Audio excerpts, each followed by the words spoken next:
For Severine and Kamel Almeni, the war in Syria is personal. It began the day their 17-year-old daughter Sarah, carrying 2 bulky school bags, left her home in the south of France for the war-torn country. It's just crazy. The problem is that we are powerless. Sarah took the train from her home in the village of Lézion-Corbière to Marseille, where she caught a flight to Istanbul.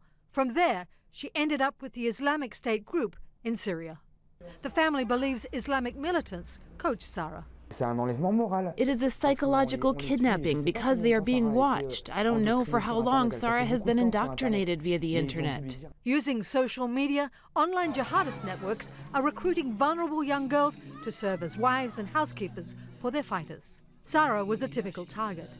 She started to wear the full Muslim veil, dropped out of school for 6 months, closing herself in her room with a computer. She was spending a lot of time on the internet, but they must have told her various things, done some brainwashing. Since she left, Sarah's family has spoken to her briefly 3 times, including once when she told them she's now married to a 25-year-old Tunisian living in Syria. She repeated 3 times the same thing, "Where am I?" before saying, "I am in Syria." In fact, it was as if she were waiting for the green light from the person next to her to tell us she was in Syria. Sarah's parents are distraught. France is on the verge of passing a law which will treat people who join jihadists as terrorists, facing arrest upon return. I will do everything possible so that my daughter comes home, and when she gets home, there will be a second battle with the French government, that's for sure. My daughter, a terrorist?